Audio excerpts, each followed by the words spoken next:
जयति परम ज्योति समं समस्तैरनन्तपर्यायै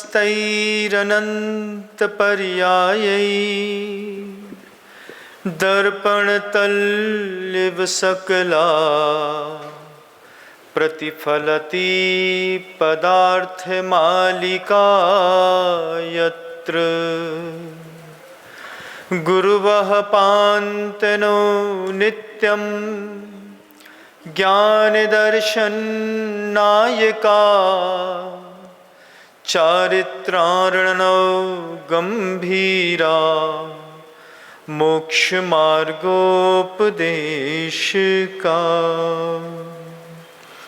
अहिंसा परमो धर्म की जय। परम पूज्य आचार्य भगवंत गुरुदेव श्री विद्यासागर जी महाराज की जय। वर्तमान आचार्य परमेष्ठी मुनिराज श्री समय सागर जी महाराज की जय। समस्त मुनि संघ की जय। पूज्य मुनि श्री विनम्र सागर जी महाराज की जय। बोलिए पूज्य मुनि श्री स्वार्थ सागर जी महाराज की जय। बोलिए मुनि संघ की।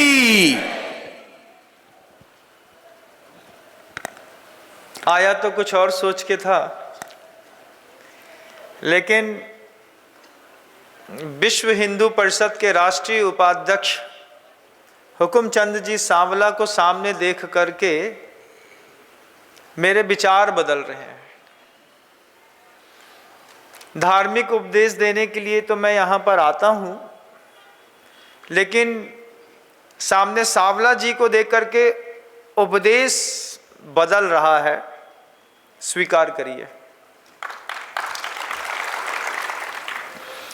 आचार्य श्री जी के मुख में ऑक्सफोर्ड यूनिवर्सिटी का एक शब्द बार बार घूमता था, बारबेरियंस।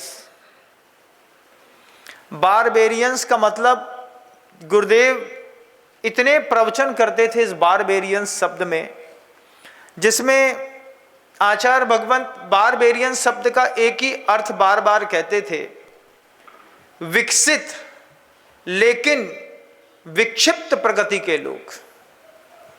विकसित भी हैं और विक्षिप्त भी हैं। पढ़े लिखे जाहिल, जिनको ऑक्सफोर्ड की यूनिवर्सिटी में एक जो उनकी बुक शब्दकोश छपा है, उसमें बारबेरियन शब्द का ये अर्थ लिखा हुआ है। जब कभी भी गुरुवर ये बारबेरियन शब्द को उठाते तो गुरुवर बहुत गंभीर चिंतन देते।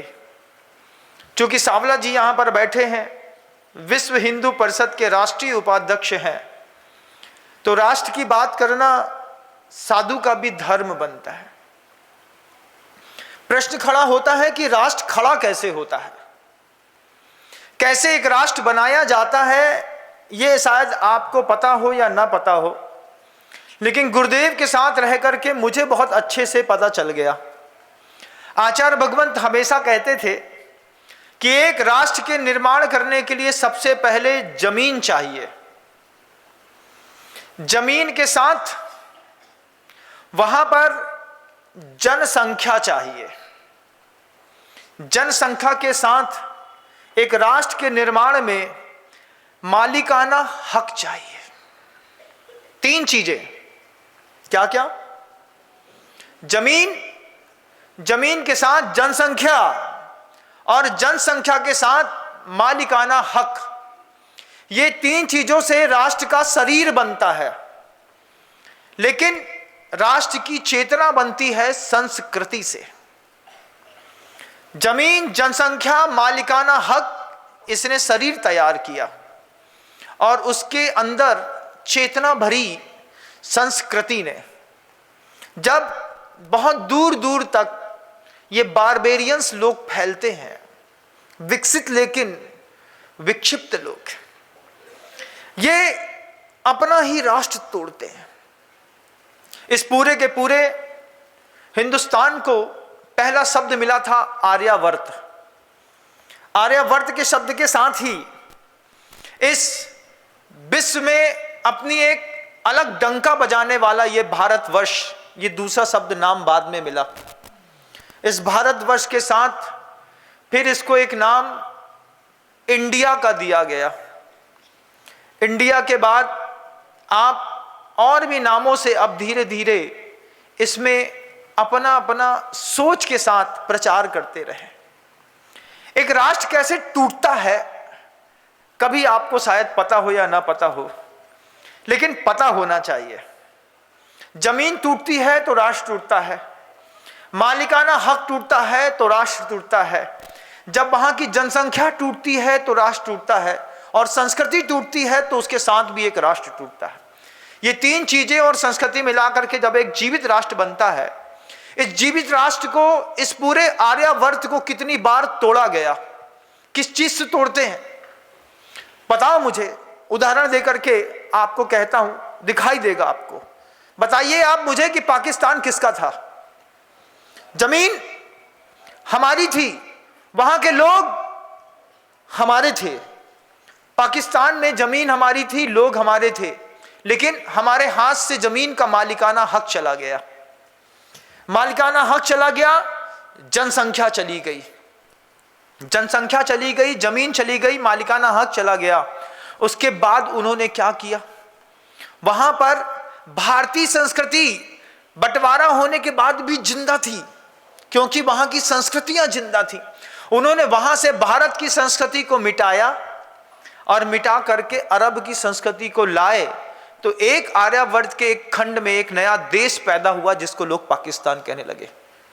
और सिर्फ पाकिस्तान ही नहीं, बांग्लादेश भी हमारा था, म्यांमार हमारा था, श्रीलंका हमारा था, नेपाल हमारा था, भूटान हमारा था, बलूचिस्तान हमारा था, ये सब कुछ हमारा था। आर्यावर्त इतना दूर तक फैला था। इस दूर तक फैले हुए लोगों से ये हिंदुस्तान कैसे सिकुड़ता चला गया। लोग धीरे धीरे दूषित आक्रांता आते गए। 750 साल तक मुगलिया शासन, मुसलमानों का आक्रमण, उसके बाद 250 सालों तक अंग्रेज। पूरे विश्व के इतिहास में सबसे ज्यादा बड़ी गुलामी झेली तो ये भारतवंशियों ने झेली। 750 साल तक मुसलमानों से गुलाम रहे। उन मुसलमानों की गुलामी का आपने तो दर्द ही नहीं देखा। आपको फुर्सत कहाँ है मोबाइल और लैपटॉप चलाने से? दर्द तो हमने देखा जब हम सिर्फ 19 साल के थे, और 19 साल की उम्र में जब बिहार नालंदा पूरा घूम रहा था, 19 साल की उम्र में जब पंच पहाड़ी राजागृही पावापुर की दर्शना के लिए गया, लोग मंदिर की वंदना के निमित्त से गए थे। मैं नालंदा देखने चला गया। नालंदा जब देखने गया, कभी जा करके देखिएगा, इतिहास पे अपने आप को बड़ा गर्व महसूस होगा। 15,000 कमरे की यूनिवर्सिटी। कितने कमरे की? 15,000 कमरे तो सिर्फ छात्रों के रुकने के लिए। उसके बाद कॉमन रूम्स अलग थे जिसमें छात्र प्राइवेट ना रुक करके, एक एक छात्र के रुकने के लिए एक एक कमरा, ऐसे 15,000 कमरों की यूनिवर्सिटी। उसके बाद कॉमन रूम्स अलग, शिक्षकों के रुकने की व्यवस्था अलग, पाठन की व्यवस्था अलग, और लाइब्रेरी का तो जवाब नहीं। लाइब्रेरी में, एक सामान्य सी लाइब्रेरी में कितनी पुस्तकें होती हैं आप बताइए? कितनी? 2,000, 5,000, 10,000, 50,000, 1 लाख, 2 लाख, 5 लाख, 10 लाख, कितनी पुस्तकें। लेकिन नालंदा की लाइब्रेरी में 90 लाख पुस्तकें एक साथ रखी थी। उनमें से उन्होंने पूछा, वही जो मुगलिया शासन के लोग थे, वे घुसे नालंदा के अंदर घुस करके सिर्फ एक बात पूछी उन्हें, यहां पर कुरान तो नहीं रखा है। एक शब्द पूछा कि कुरान तो नहीं रखा है। उनको पता चला कि यहां पर कुरान की कोई कृति नहीं रखी गई है। उन्होंने पूरी की पूरी 90 लाख पुस्तकों की लाइब्रेरी पर आग लगा दी। आग लगा करके वो आग 6 महीने तक जलती रही, और 6 महीने तक जलती हुई आग में सोचिए वो अपने ठंडी के दिनों में शौच जाने का पानी गर्म करते रहे। आप शांति के साथ देखते रहे। सोचिए, आप उस बात को सोचिए जो आज की जनता है। गुरुदेव कहते हैं, पीछे भी देखो, पिछलग्गू न बनो, पीछे रहोगे। आचार्य श्री जी का हाइको है बंधुओं, 5, 7 और 5 अक्षरों की, 17 अक्षरों की ये पंक्ति, एक कविता होती है, जिसमें गुरुवर ने कहा कि सिर्फ ये मंदिर आकर के अपने आप को बड़ा समझने वालों, पीछे भी देखो, पिछलग्गू न बनो। ये जो वेस्टर्न कल्चर के पिछलग्गू बन गए, हर आदमी को अमेरिका जाना है, हर आदमी को कनाडा में रहना है, हर आदमी को लंदन घूमने जाना है, सिंगापुर मलेशिया घूमने जाना है। पीछे भी देखो, पिछलग्गू न बनो, पीछे रहोगे, जिंदगी भर पीछे रहोगे। उन्होंने क्या कमाल किया, सोचिए। उस 750 साल तक मुगलिया शासन ने 90 लाख प्रतियां ग्रंथों की जला दी, सारे वेद जला दिए, शास्त्र जला दिए, आर्किटेक्ट जला दिया, कल्चर जला दिया, डर्मोलॉजी के जितने भी चैप्टर्स थे वो जला दिए, इतिहास पूरा मिटा के राख कर दिया। उसमें शौच जाने का पानी गर्म करते थे। 6 महीने तक वो आग लगातार जली रही, सेना वहां पर रुकी रही। नालंदा इतना बुरा जलाया, उतने तक रुके नहीं, तक्षशिला जलाया। कभी देखा है? 5 पहाड़ी घूमने जाते हो जैनियों, है वहां पावापुर तक जाते हो, बिहार तक जाते हो, गया तक जाते हो, एक बार नालंदा जाकर के पत्थरों से पूछो कि तुमको किस तरीके से लूटा गया, किस तरीके से पूरे आर्यावर्त को बर्बाद करने की कोशिश करी इन मुगलिया शासन के लोगों ने। विश्व हिंदू परिषद के सावला जी बैठे हैं, धारा बदल गई मेरी, सोच के तो कुछ और ही आया था। लेकिन यह भी जरूरी है, यह भी जरूरी है कि आप देखो कि राष्ट्र का निर्माण कैसे होता है, कैसे राष्ट्र फैलते हैं, कैसे राष्ट्र सिकुड़ते हैं, कैसे राष्ट्र मरण को प्राप्त होते हैं।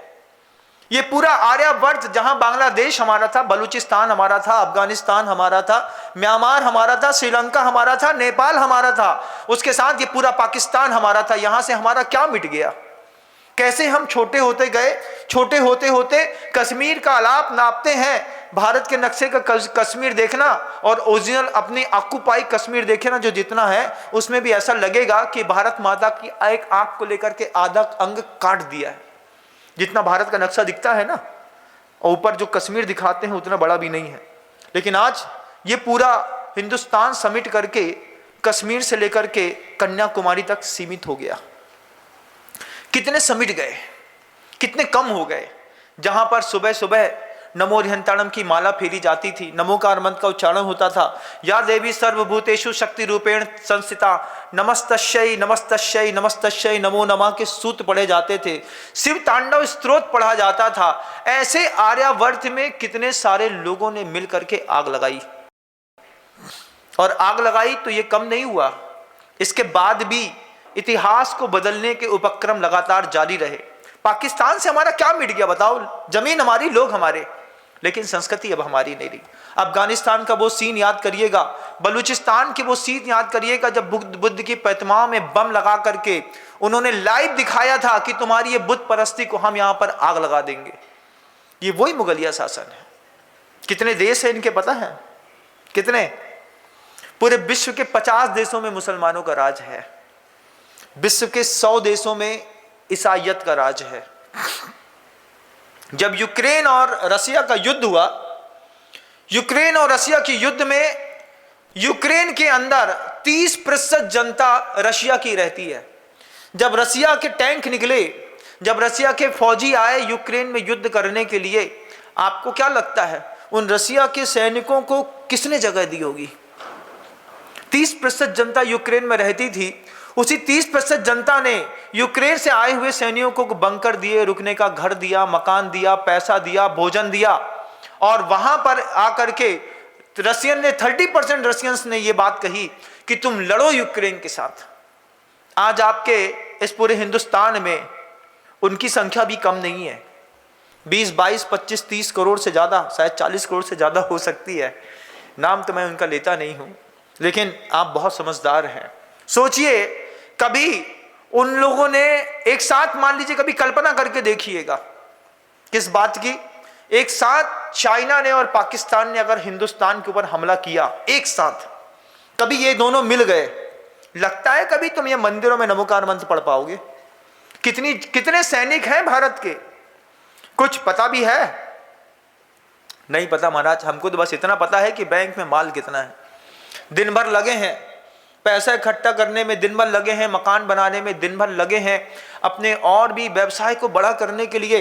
भारत की बाहरी स्थितियों को भी देखिए, 30 लाख सैनिक हैं मात्र, 1 करोड़ भी नहीं है। 1 करोड़ सैनिक भी होते तो बहुत बड़ी बात हो जाती। 30 लाख सैनिक, पिछले साल का रिपोर्ट आई थी जब मेरे पास, मैंने जब वीरोदय का कार्यक्रम किया था, हो सकता है 50 लाख सैनिक होंगे। 50 लाख सैनिकों के ऊपर जवाबदारी है 150 करोड़ लोगों की रक्षा करने की। आपको लगता है कि हो जाएगी? लगता है? कितनी देर तक टिक पाएंगे 50 लाख सैनिक भारत की देश की सीमा में? कितनी देर तक तुम्हारे जान की रक्षा कर पाएंगे? तुम उनके लिए क्या करते हो बताओ मुझे। उन सैनिकों के लिए जो सैनिक सियाचिन में 45 डिग्री -45 पर रह रहे हैं, कारगिल में जिसमें योगेंद्र सिंह जी यादव, कल आपको देखने का मौका मिलेगा, राष्ट्रपति अवॉर्डेड परम वीर चक्र को प्राप्त योगेंद्र सिंह जी यादव, जिन्होंने 19 साल की उम्र में कारगिल फतह करके शरीर पे 16 गोलियां खा करके जो जिंदा रह करके वापस लौटा था, वो भारत मां का सपूत कल आपके मंच में यहीं पर खड़ा मिलेगा। उसका भी सम्मान इस मंच की गरिमा को 4 चांद लगाएगा। सिर्फ साधु ही इस संस्कृति की रक्षा नहीं करते, साधु से ज्यादा सैनिक रक्षा करते हैं। लेकिन पूछना चाहता हूं, आर्यावर्त इतना छोटा हो गया, छोटा हो गया, छोटा हो गया, उसके बाद ये सिर्फ इतना ही छोटा नहीं हो गया, इसके बाद वो आर्यावर्त हिंदुस्तान के अंदर भी सुकड़ता चला गया। कैसे सुकड़ता चला गया? संस्कृति थी, सोचिए हिंदुओं का साम्राज्य कहां तक था, सोचिए जैनियों का साम्राज्य कहां तक था, बौद्ध कहां तक फैले थे, आज सुकड़ करके कहां तक चले आए। केरला में जैनों का अस्तित्व नहीं है, तमिलनाडु में आप जाएंगे कुछ मिलेगा नहीं। ऐसे कितने प्रांत हैं, कितने राज्य हैं जहां पर जैनत्व का एक बूंद नहीं बची। जबकि आपकी प्रतिमाएं अफगानिस्तान, बोरेबदूर, कोयम्बटूर, वहां कहां कहां पहुंच गई।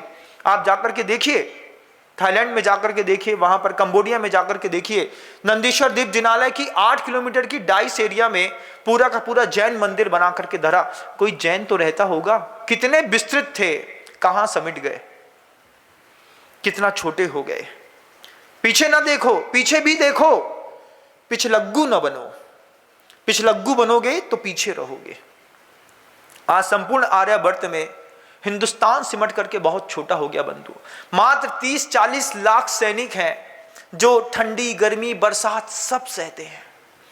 वे 48, 49, 50 से 52 टेम्परेचर तक रेगिस्तान में, सहारा मरुस्थल में, जहां पर लू लपट से आंख की रोशनी चली जाती है, वो सैनिक तुम्हारे लिए, आप सब के लिए, वो सैनिक वहां पर खड़ा होकर के बंदूक लेकर के पूरा दिन धूप में खड़ा रहता है, ठंडी में खड़े रहते हैं।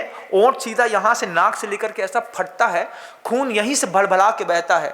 लेकिन उसके बाद भी जिस्म का गर्म खून बोलता है इस बात को कि अगर मैं सो गया और 100-200 आतंकवादी भी अंदर घुस गए तो हमारे देश की संस्कृति नष्ट कर देंगे। सोचो, कभी एक बार दिमाग चला करके अपने आप से पूछो कि ये जो चाइना रोज सियाचिन ग्लेशियर के साथ लेकर के तिब्बत से भारत की तरफ बढ़ रहा है, ये क्या करेगा? क्या पहाड़ उठा करके कहीं वहां पर अंदर, घर के अंदर ले जाएगा? क्या घर के अंदर पहाड़ नहीं ले जाएगा। ये जो पाकिस्तान से घुसने वाले आतंकवादी हैं, ये बार बार कश्मीर के अंदर अटैक करते हैं। कारगिल में चढ़ करके वे 20-25 साल के लड़के क्या कारगिल का पहाड़ काट करके पाकिस्तान में ले जाकर के लाहौर में खड़ा कर देते? लाहौर में खड़ा नहीं करते, वो अपनी जमीन बढ़ाना चाहते हैं। पहले जमीन बढ़ाई जाएगी, फिर जमीन के साथ जनसंख्या बढ़ाई जाएगी, फिर जनसंख्या के साथ मालिकाना हक पैदा किया जाएगा। फिर वहां पर जाकर के जब वो अपने मजहब को, संस्कृति को विकसित करेंगे, तब जाकर के किसी राष्ट्र का विस्तार होता है। राष्ट्र फैलते हैं, राष्ट्र सिकुड़ते हैं, नए राष्ट्र बनते हैं, पुराने राष्ट्र मरते हैं। पाकिस्तान आपके देखते देखते नया राष्ट्र बना ना, है ना। संतान पैदा करने का अलग सुख होता है, लेकिन राष्ट्र पैदा कर दिया मजहब ने और संस्कृति ने। हमने संस्कृति छोड़ दी। आपने, जैनियों ने, जितने दुनिया भर के लोग थे, प्रसिद्ध थे छने पानी के लिए, संस्कृति छोड़ दी। इस हिंदुस्तान के अंदर भी सिमट गए। हिंदुस्तान में भी जितने राज्य हैं, फिर इस देश अपने अंदर ही अंदर सिमटता है, संस्कृति अंदर अंदर सिमटती है। कई जगह ऐसा है, आज भी भारत के अंदर कई जगह ऐसा है जहां नमो यंत्राणाम अगर खुले में बोल दिया तो वो दादागिरी दिखाने लगते हैं। जब बड़े महाराष्ट्री पश्चिम बंगाल से उस तरफ जा रहे थे, उस वक्त उन्हीं लोगों ने हमला कर दिया। क्यों? यहां से नंगा नहीं निकल सकता। उनको नंगे और दिगंबर का अंतर नहीं पता। उनको यह नहीं पता कि नंगा किसको कहते हैं और दिगंबर किसको कहते हैं, जबकि उनके यहां खुद औलिया फकीर सब ऐसे ही रहते थे, जिनके खुद उनकी कहानियों में लिखा है कि तन की उरियानी से बेहतर है नहीं कोई लिबास। ये वो जामा है जिसका कोई उल्टा सीधा नहीं होता, खुद वो कहते हैं। और दिगंबर के ऊपर आस्था नहीं रख करके बम चलाने की, कट्टा मारने की, तलवार चलाने की कोशिश करते हैं। सोचिए कभी अगर पाकिस्तान और चाइना ने एक साथ भारत के अंदर वार किया तो क्या पाकिस्तान का समर्थन करने वाली संस्कृति के लोग यहाँ पर नहीं है? जितने आतंकवादी अभी अंदर ही अंदर वायलेंस करते हैं, उनको क्या लगता है वो किसी पंडित के घर के अंदर रुकते हैं? नहीं, वो उन्हीं के घरों में रुकते हैं, उन्हीं के घरों में प्रशय मिलता है। धीरे धीरे आप सिकुड़ते चले जाते हैं। आपके मध्य प्रदेश के अंदर भी इतने कई सारे ऐसे शहर हैं, ऐसे बहुत सारी नगरियां हैं, मोहल्ले हैं, जहां से आपका गांव होने के बावजूद उस मोहल्ले से निकलने में आपको दहशत लगती है। उसके बाद जब वो कभी निकलते हैं एक साथ संगठन में, बुधवार गुरुवार को जब निकलते हैं, तब आपको लगता है कि भैया आधे घंटे तक घर के अंदर रहो, इनको पहले बाहर निकल जाने दो। दहशत का माहौल बनाते हैं आपके हिंदुस्तान के अंदर, आप कुछ नहीं कर सकते। कितना दुर्बल हिंदुस्तान है, विकसित लेकिन विक्षिप्त प्रकृति के लोग किस चीज के पीछे पड़े? पैसा कमाने के पीछे, घर बनाने के पीछे। वो लव जिहाद पे आगे आ गए। कमाइए आप 500 करोड़ की प्रॉपर्टी, हम आपकी लड़की उठा करके अपने घर ले जाएंगे। और कैसे? ऐसा नहीं कि हम जबरदस्ती उठा करके ले जाएंगे। हथियार के आतंकवाद से बड़ा होता है विचारों का आतंकवाद। हथियार का आतंकवाद सिर्फ आदमी की हत्या करता है, विचार का आतंकवाद आदमी को आतंकवादी बनाता है। जितने भी पाकिस्तान से आने वाले भारत के अंदर आतंकवादी होते हैं, जितने भी मानव बम बनने आने वाले बच्चे होते हैं, 14, 15, 16, 17 साल के बच्चों को क्या विचारों में भरा जाता है कि मजहब को जिंदा रखना है, संस्कृति को जिंदा रखना है, देश को जिंदा रखना है, अपनी आवाम को जिंदा रखना है, पूरा कश्मीर हमारा है, ऐसा वो सिखाते हैं। और सिखा करके वहां से आतंकवादी कुछ लोग पैदा करते हैं और पूरी कौम बदनाम होती है। पूरी दुनिया में हर उस धर्म का आदमी आतंकवादी नहीं है। आपको भी किसी चच्चा ने वहां पर स्कूल में पढ़ाया होगा, उन्होंने भी आपको आपके धर्म की बातें सिखाई होंगी, उन्होंने भी आपके साथ रह करके आपको मानवता के पाठ पढ़ाए होंगे। लेकिन कुछ लोगों के कारण पूरी कौम बदनाम हो गई। कुछ लोगों के कारण पूरी कौम की प्रतिष्ठा, आज वो आतंकवादी के रूप में माने जाते हैं, हिंदुस्तान के अंदर भी और बाहर भी। वर्ल्ड ऑर्गेनाइजेशन के जितने भी बड़े बड़े राष्ट्र हैं, उन्होंने उस कौम को, उस देश को आतंकवादी घोषित कर दिया, पूरे पाकिस्तान को। दुनिया भर का जितना भी टेररिस्ट है, कहीं पकड़ा जाएगा तो उसको बोले जाओ वहीं पे मिलेंगे। क्या पहल है? सोचिए आर्यावर्त कितना बड़ा था, लेकिन अपने मजहब, अपनी संस्कृति का विकास प्रतिदिन नहीं करने के कारण जितने लोग ये पढ़ते गए, वो नालंदा का मिटना हमारे हिंदुस्तान का टूटना था, वो तक्षशिला का मिटना हमारे हिंदुस्तान का टूटना था। हमारे हिंदुस्तान के अंदर पहली विदेशी भाषा जब ये अरबी के बाद अंग्रेजी आई, आज भी चल रही है। उन्नति का मूल है अपनी भाषा। हमारे सामने भारत के आजाद होने के 2 साल बाद चाइना आजाद हुआ। उसने सबसे पहला रूल निकाला, सबसे पहले भाषा बदली जाएगी। अंग्रेजी बोली जाती थी चीन में, उनने पहले दिन से चीन के अंदर अंग्रेजी की हर किताब जला दी।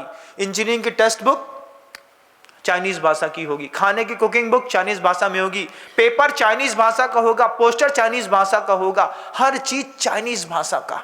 आज 50 साल में इतनी तरक्की कर गया कि वर्ल्ड की जीडीपी का 33% हिस्सेदारी उसके पास पहुंच गई। कितनी बड़ी ताकत पैदा कर ली। सबसे पहले भाषा बदली, कॉपरेशन बदला, वासना मुक्त हुए। तुम्हारे हाथ में तो वो थोड़ा सा चप्पल के बराबर का एक मोबाइल पकड़ा दिया और उनने अपने हाथ में पाना पकड़ लिया। हम चप्पल के बराबर का मोबाइल चलाते हैं सुबह से लेकर शाम तक, वो शाम से लेकर के सुबह तक पूरी रात तक पाना चलाते हैं, पेचकश चलाते हैं, मशीनरी चलाते हैं, इंस्टॉल करते हैं, अपनी टेक्स्ट बुक को पढ़ते हैं। वहां पर व्हाट्सएप बैन है। आपके हिंदुस्तान में नए नए ग्रुप चाहिए, वहां पर किसी भी कीमत में इंटरनेट नहीं मिलता। क्यों नहीं देते? सिर्फ उतना ही जितना उपयोग कर सकते हैं, बिल्कुल प्रॉपरली नहीं मिलेगा लोकल जनता को। आपके यहाँ 5 GB के बाद अनलिमिटेड कॉल्स के बाद रात में फ्री बर्बाद करने के लिए कितने भ्रष्टाचारियों की संसार में कमी थोड़ी है। यहां भी अभी भी संस्कृति के गद्दार बैठे हैं। ये गद्दार राजनेता के रूप में भी कई बार बैठ करके पूरी की पूरी पॉलिसी को, गवर्नमेंट पॉलिसी को बदल दिया। आपको लगता है नहीं होता? होता है। याद करके देखिए, बताइए कि जब आप घर में छोटे थे तो ब्लू फिल्म देखने के लिए कितनी मेहनत करनी पड़ती होगी आपको। क्या सोचते थे, क्या देख पाएंगे? नहीं देख पाएंगे भैया, पाप पड़ता है। पहले तो यह सिखाया गया कि इस तरीके की असली चीजें देखने से, संस्कृति में सिखाया जाता था कि पाप पड़ता है। फिर पाप पड़ने के बाद उन्हीं पढ़े लिखे लोगों के बच्चे के साथ जब अपने स्कूल का बच्चा जाता था, एक सरस्वती शिशु मंदिर का बच्चा जब कॉन्वेंट स्कूल के बच्चे के साथ घूमता है, तो फिर कॉन्वेंट स्कूल का बच्चा सरस्वती स्कूल के बच्चे को भी बिगाड़ देता है। उन्हें अरे कुछ नहीं होता, कुछ नहीं होता, कुछ नहीं होता करके। पहले कभी कुछ देखा नहीं होगा आप लोगों ने, मोटी सी काले कलर की कैसेट चलती थी, चोरी छुपे जैसे गांजा बेच रहे हैं, उस पर रेट मारी जाती थी। अगर गलती से किसी के यहाँ कैसेट पकड़ गई तो उसको जेल हो जाती थी। उसके बाद जमाना बदला, सीडी पे आया। आज 3.5 लाख वेबसाइट्स हैं आपके मोबाइल के अंदर, जो चाहे वो देख सकते हैं। क्या देश को भ्रष्ट करने के लिए ये एप्लीकेशन ने उठाया नहीं जवाबदारी? ये गद्दारी नहीं है देश के साथ कि हमारे भारत देश के अंदर जहां लिखा जाता था यत् नार्यस्तु पूज्यन्ते रमन्ते तत्र देवता, जहां एक सीडी को देखने के लिए आदमी 150 रुपए अतिरिक्त देखता था, कमरा बंद करता था, दरवाजे बंद करता था, फिर दरवाजे पे टेप लगाता था, कहीं अगर मम्मी या पापा ने देख लिया तो लात ही लात पड़ेगी।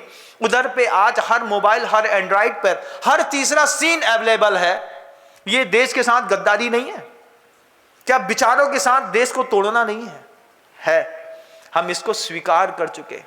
पूरी हिंदुस्तान की संस्कृति ने इस वल्गैरिटी को स्वीकार कर लिया। फिर भूल जाओ कि अब कोई सीता पैदा होगी, भूल जाओ कि अब कोई द्रौपदी, कोई मृगावती, कोई सुलसा पैदा होगी, भूल जाओ कोई अनंतमती पैदा होगी, भूल जाओ कि अब कोई नल की बेटी पैदा होगी जो अपने सील की रक्षा करने के लिए अपनी जान दे देगी। अब पद्मावती पैदा नहीं होगी, क्योंकि पद्मावती का जौहर अंतिम था अपने सील की रक्षा करने के लिए। उसके बाद तो समाज के और संसार के ठेकेदारों ने, देश के ठेकेदारों ने खुद लीगल कर दिया। नरेंद्र भाई मोदी की सरकार चल रही है, भारतीय जनता पार्टी का वर्चस्व है, इस बात में बैन लगा देते देश चमचमा जाता। सबसे पहले ब्रह्मचर्य की ताकत पैदा कर दी होती। थोड़ी अच्छी तालियों का समर्थन करो कि आवाज अच्छे से जाए।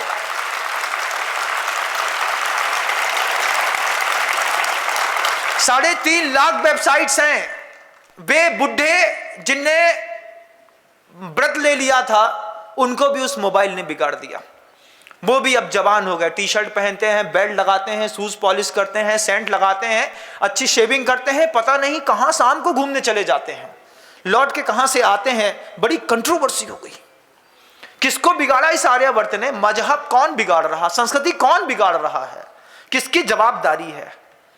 आज अगर हिंदुस्तान के अंदर विश्व हिंदू परिषद, आज हिंदुस्तान के अंदर बड़े बड़े संतों ने इस बात के लिए आवाज नहीं उठाई, ध्यान रखिएगा 30-40 करोड़ वो भी हैं जिस दिन आक्रमण किया उस दिन टिक न पाएंगे। ये विकसित और विक्षिप्त लोगों की मानसिकता। हम पढ़े लिखे लोग अंग्रेजी स्कूलों में पढ़ते हैं, अंग्रेजी स्कूलों में बड़ी बड़ी पटर पटर करके बातें करते हैं और 1 चाइल्ड पॉलिसी छोड़ दी। अब लिव इन रिलेशनशिप चल गया, वो लव जिहाद में लगे हैं। वो आपके घर की बेटी को उठाते हैं, उसको प्रॉपर माइंड वॉश करते हैं, उसके सामने आंसू बहाते हैं, हाथ उठाते हैं, चाकू चलाते हैं, काट करके ऐसा खून दिखाते हैं, लड़की पगला जाती है। वो मेरे बिना नहीं रह सकता। हम माता पिता के बिना रह सकते हैं, अपने मजहब, अपने संस्कार, अपनी संस्कृति के बिना रह सकते हैं, लेकिन वो मेरे बिना रह सकता। एक साथ ब्लेड मारता है, 26 घाव मारता है, खून बहाता है, ऐसा दिखाता है, व्हाट्सएप वायरल करता है और लड़की हमारी पगला करके उसके घर में चली जाती है। जिस लड़की ने कभी कंछना पानी उपयोग नहीं किया, वो उसके घर में जाकर के देखती है कि वो मुर्गा बनाना पड़ता है, वहां अंडा बनाना पड़ता है, वहां पर रह लेती है, जी लेती है। और फिर धीरे से जब आप दुनिया छोड़ के जाएंगे तो जिस घर के बाहर आपने ओम नमः शिवाय लिखाया था, जिस घर के बाहर आपने भगवान महावीर स्वामी की जय लिखाई थी, उसी घर के में जब वो हरा पेंट पोतते हैं फिर उनका वो हो जाता है। कर लो ना मेहनत, कितनी करते बनती है। 50 लाख सैनिक हैं, पॉलिसी बदल करके भारत को भी बदलना चाहिए था। इजराइल ने बरसी, आज काम आ गई। इजराइल की पॉलिसी थी कि घर के अंदर कोई भी बच्चा पैदा होगा पूरे इजराइल के अंदर, उसको 12वीं तक तो नियम से सेना के हर कर्तव्य को सीखना पड़ेगा, अपनी भाषा सीखनी पड़ेगी और सेना में शामिल होना पड़ेगा, 3 साल तक सेना में रहना पड़ेगा। आखिर काम आया ना इजराइल के, काम आया।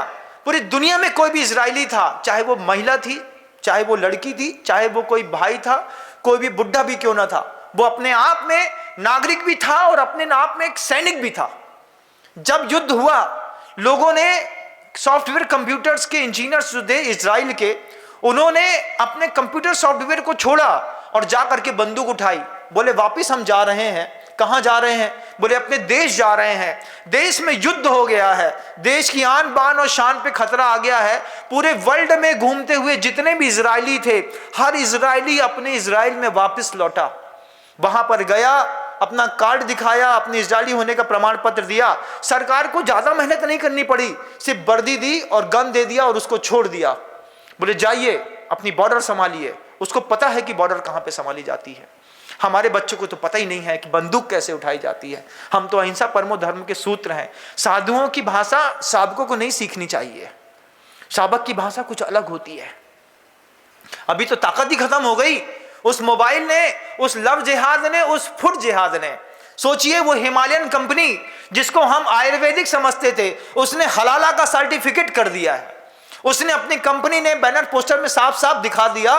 सोचिए सावला जी, आप भी विषय को रखिएगा इस बात को, कि हिमालयन कंपनी जिसके आयुर्वेद के प्रोडक्ट हम बेचते थे, वो पूरी कंपनी कहती है हमारी हलाला पॉलिसी है, हम कोई भी आयुर्वेदिक औषधि बनाएंगे या तो उसमें मानव या किसी पशु का रक्त मिला होगा, या तो हम थूकेंगे या फिर किसी भी चीज से उसको, जैसे भी उस औषधि को, उस विज्ञान को हलाला करना होगा, हम उसको हलाला करेंगे, फिर आपके देश में देंगे। भारत का लोग आज भी आयुर्वेद के नाम पर पता नहीं किसके मुंह का थूक खा रहा है। सोचने वाली बात है। इसके अपोजिशन में गुरुदेव ने पूर्णायु विद्यालय महाविद्यालय जबलपुर खड़ा किया। गुरुदेव का संकल्प था कि आयुर्वेदिक औषधियों में अगर कभी जीवन में कभी सोचिए, कभी किसी घोड़े का मांस मिला दिया, कभी किसी कोई और रक्त मिला दिया, कभी किसी पशु की हड्डी मिला दी, कहीं कुछ कर दिया, उसके विपरीतता में जाकर के गुरुदेव ने जबलपुर में पूर्णायु विश्वविद्यालय आयुर्वेद का खोला, इस बात के लिए कि यहां से निकली हुई औषधि इस बात की गारंटी होगी कि शुद्ध छने पानी से बनी है, इसमें किसी जीव की हिंसा नहीं हुई है, ये सड़ी नहीं है, ये गुनी नहीं है, इसकी औषधियां पूरे विश्व प्रसिद्ध हैं। हम उसको भूल जाते हैं, लेकिन कंपनी के प्रोडक्ट पे चले जाते हैं। किस तरीके से देश को हम धीरे धीरे तोड़ रहे हैं। ये कॉन्वेंट स्कूल का कब्जा देखिएगा, 100 देश हैं उनके, कितने क्रिश्चियनों के 100 देश हैं। हिंदुस्तान का सिर्फ एक हिंदुस्तान है, वो भी आधा कश्मीर से कन्याकुमारी तक है, उसमें भी अंदर कई पाकिस्तान हैं।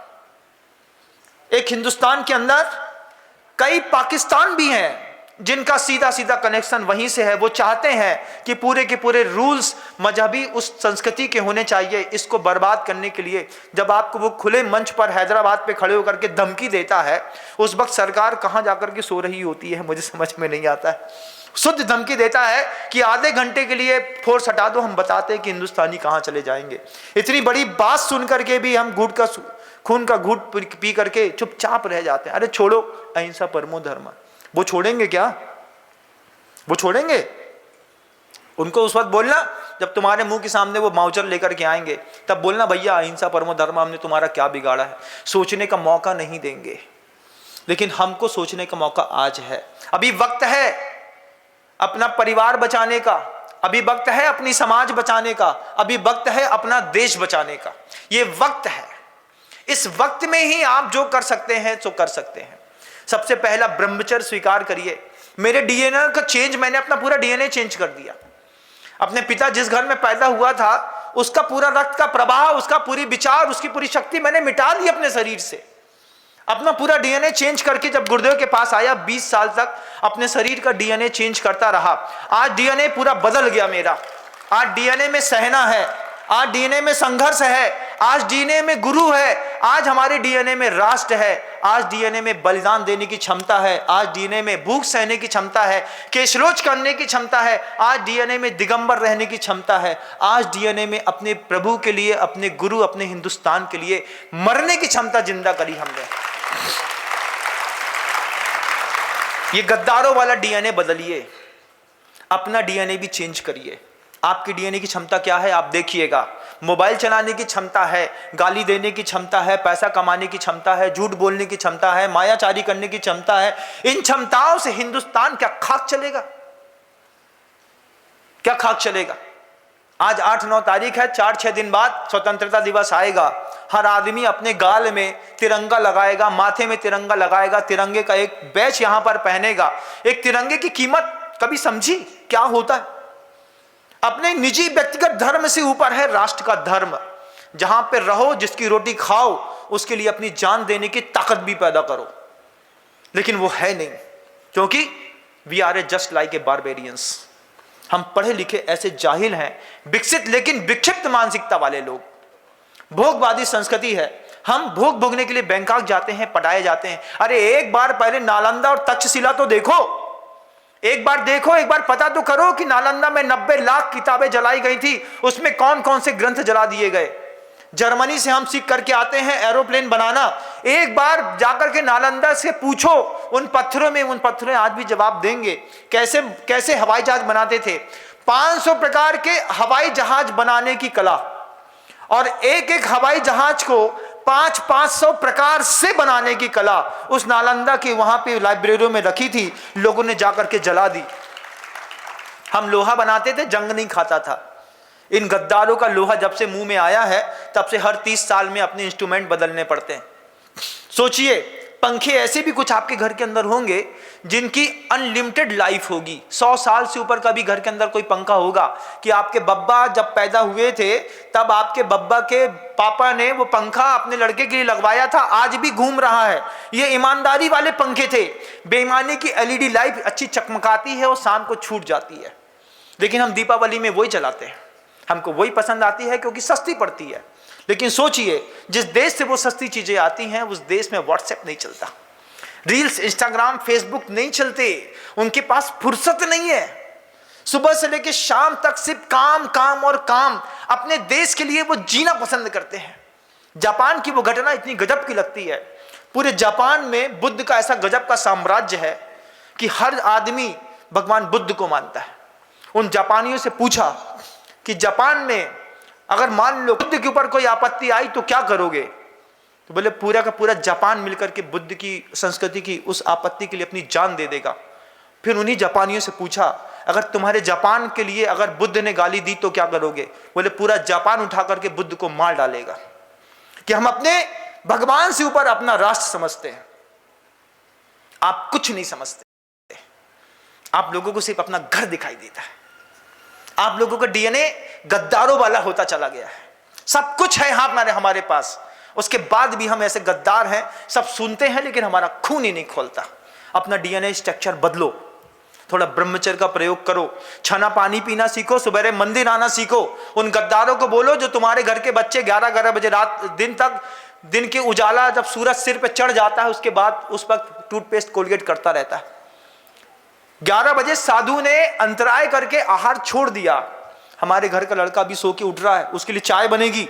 एक तरफ चावल उबल रहा है, एक तरफ लड़के के लिए चाय बन रही है। ये परिवार का स्ट्रक्चर, क्या ड्रामेटिकल स्ट्रक्चर तैयार किया है आपने अपने घर के अंदर। इन सब बातों की कौन चिंता करेगा? ये हिंदुस्तान सिमट रहा है, कश्मीर से कन्याकुमारी तक अब बचा नहीं।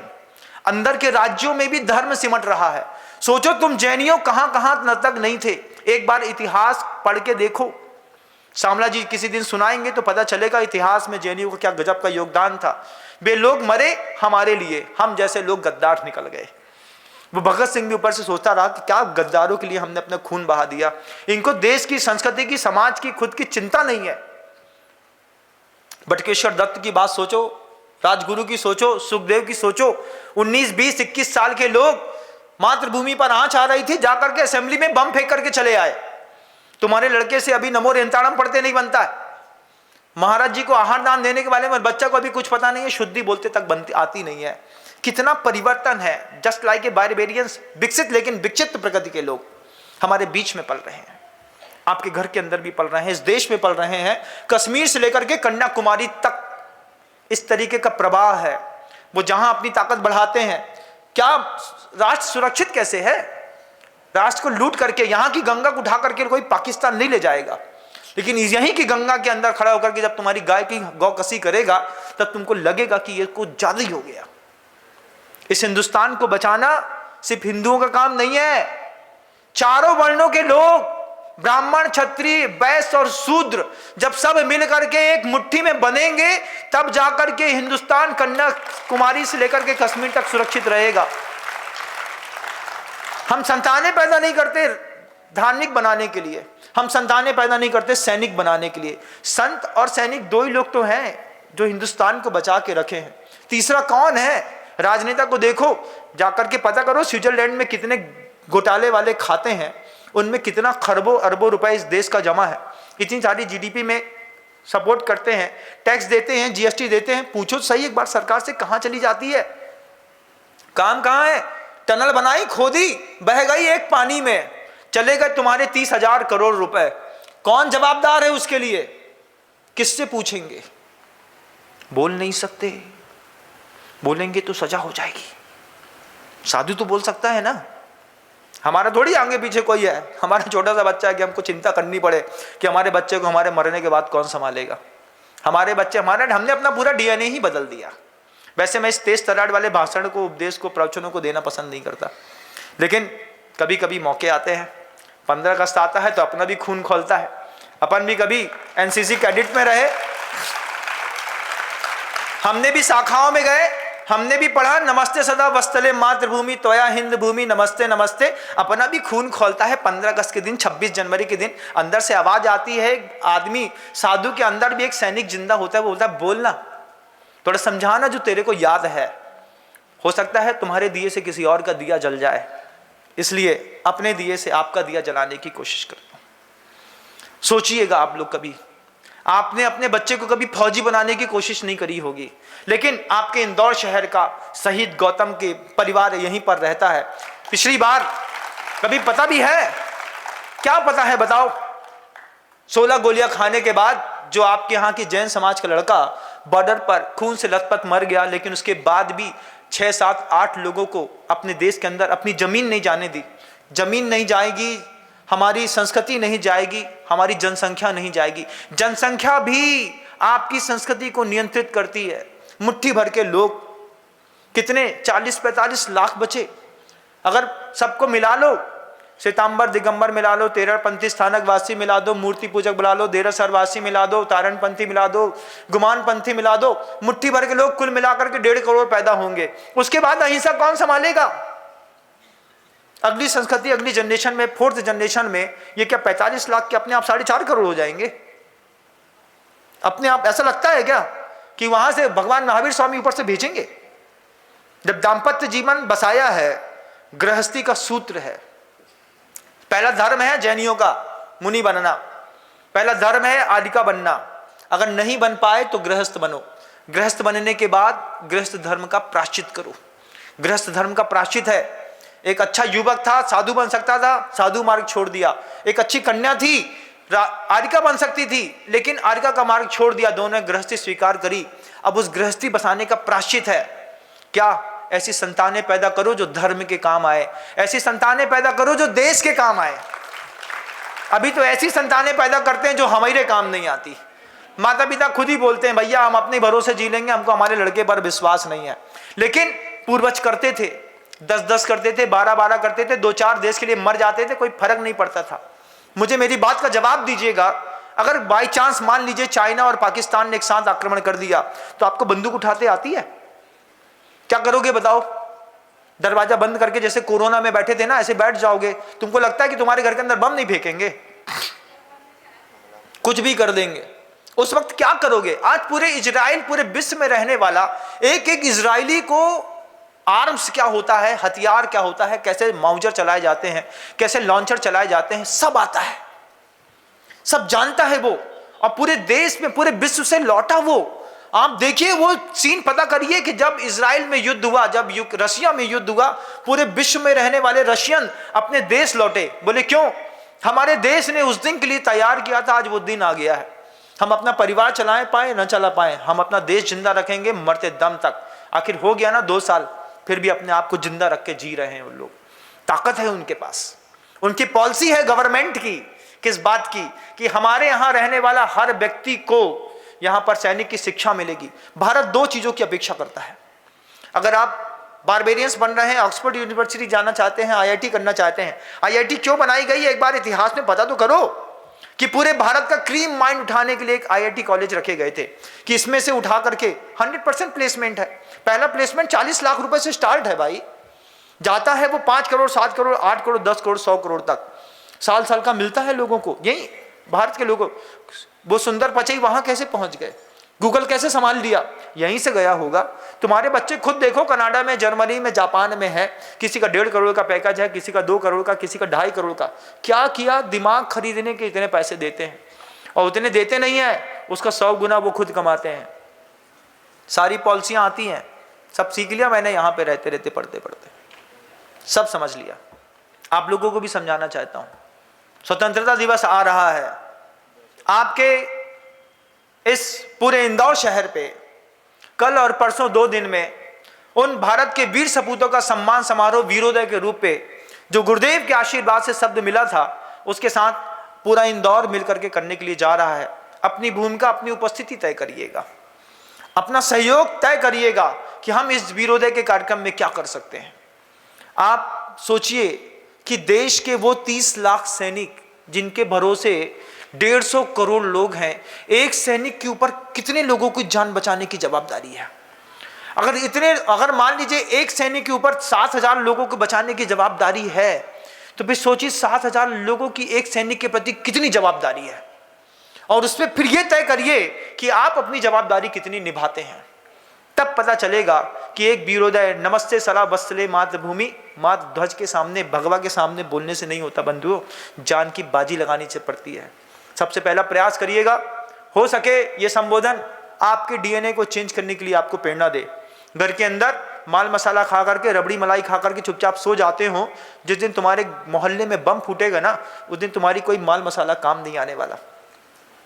ध्यान रखना इस बात को। अगले 30 साल उसके बाद एक खतरनाक दौर और शुरू होगा, क्योंकि भारत रोज सिमट रहा है। फिर भारत भले आक्रांताओं से, वहां से आतंकवादी हमारे देश के अंदर नहीं घुस रहे, लेकिन उसके बाद भी अंदर ही अंदर सिमट रहा है। डोमेस्टिक वायलेंस भी तो होते हैं कि नहीं होते, अंदर ही अंदर गृह युद्ध होता है, अंदर अंदर झगड़े होते हैं, झगड़े बनाए जाते हैं, कराए जाते हैं, दंगे कराए जाते हैं। अभी भी कश्मीर से अभी भी हिंदू पलायन कर रहा है। सारी सुविधाएं मिलने के बाद भी दहशत का माहौल है। वो दहशत का माहौल यहां भी बन सकता है, आज नहीं तो कल। 2 उपाय है। पहली बात, अपने बच्चे का एडमिशन एनडीए के स्कूलों में कराइए, नेशनल डिफेंस एकेडमी के स्कूलों में बच्चों को पढ़ाइए, शिक्षा मिलेगी।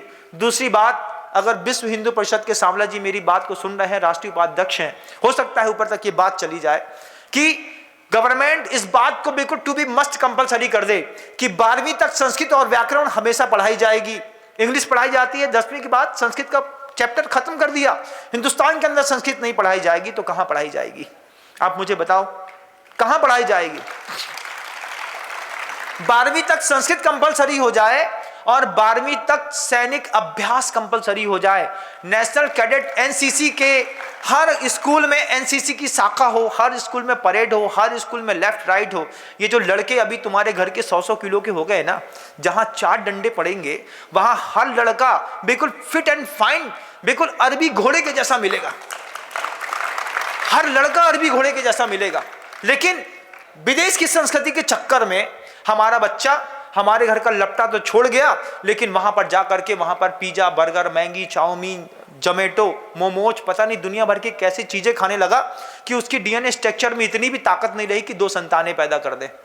फिर पिछले 20 सालों का रिकॉर्डेड इतिहास है कि जितनी ज्यादा आईवीएफ के क्लिनिक पूरे भारत में खुले हैं, पूरे विश्व में कहीं नहीं खुले। पहले मोहल्ले में 1-2 महिला होती थी जिसके गर्भ धारण नहीं हो पाता था। आज परिवार में हर तीसरी महिला के साथ ये रूल्स लागू कर दिए। सिर्फ लव जिहाद नहीं है, एक फुट जिहाद भी है। ऐसे ऐसे फल, ऐसी सब्जियां, ऐसे कारोबार हो रहे हैं जिससे आपके शरीर के अंदर नपुंसकता बढ़ रही है, जिसके कारण आपकी फर्टिलिटी रेट्स गिर रहे हैं। उनका एक रूल्स है, हम तो किसी भी तरीके से पैदा कर लेंगे, कहीं और से ले आएंगे, लेकिन ये हिंदुस्तान के हिंदू कहीं और जा नहीं पाएंगे। अगर अपने आप को विकसित रखना है, संभाल के रखना है, जवाबदारियां बहुत है। 10 बज गए हैं, इसलिए शब्दों को विराम दे रहा हूं। ये उद्बोधन मैं देना नहीं चाह रहा था, लेकिन चूंकि विश्व हिंदू परिषद के सावला जी सामने बैठ गए, राष्ट्रीय उपाध्यक्ष हैं, उनकी भी बड़ी ओजस्वी वाणी है। मैं जब गुरुदेव के पास था तब मैं उनकी ओजस्वी वाणी कई बार सुनी है। कई बार उनके चेहरे का तेज संवाद, जब बात करते करते उनका चेहरा बिल्कुल लाल हो जाता है। जब वो इतिहास बताते हैं कटक और कलिंग से लेकर के, कलिंग जिंग की मूर्ति से लेकर के, जब एक एक व्यक्ति का, एक एक राजा का इतिहास बताते हैं कि एक प्रतिमा की प्राप्ति करने के लिए कितनी मेहनत करी, कितने युद्ध करे, आप वो इतिहास भी एक बार उनके मुख से आप सबको सुनना चाहिए। समय आने पर इसी मंच से हम इस बात का आग्रह जरूर करेंगे कि 1 घंटा पूरा का पूरा सावला जी को मिले, जिसमें वो जैनों का इतिहास बता सके। बहुत कम लोग होते हैं ऐसे जिनको अपनी मातृभूमि के उस गौरव के प्रति अंदर से गौरव होता है। हम क्या पढ़ते हैं बताइए? व्हाट्सएप में, रील्स में, ये फेसबुक, इंस्टाग्राम में ये थोड़ी थोड़ी देखे नौटंकी देखने से आपके जीवन में क्या मिल गया? रोज 2 घंटे खराब करते हैं, कोई 4 घंटे खराब करते हैं, कोई तो पूरा दिन बर्बाद करते हैं। इन सब चीजों में क्या मिल गया? कभी कल्पना करके देखो तो सही। चाइना में चलता नहीं, वहां पे पाना चलता है, यहां पर मोबाइल चलता है। क्या जीवन की शैली बदल दी? भोगवादी संस्कृति लंदन की लेकर के चले आए। अभी उम्मीद है कि जितना हिंदुस्तान के पास अभी भी जमीन है, जितनी हिंदुस्तान के हिंदुओं के पास अभी मालिकाना हक है उस जमीन का, मजहब का, संस्कृति का, अभी भी अभी जबरदस्त मेहनत करी तो बचा पाएंगे। पूरे हिंदुस्तान की रक्षा करना चारों वर्णों के लोगों की जवाबदारी है। अपनी जवाबदारी तय करिएगा, संस्कृतियां तय करिएगा, अपनी समाज की जवाबदारी भी तय करिएगा। शब्दों को विराम देता हूं। गुरुदेव श्री विद्यासागर जी महाराज।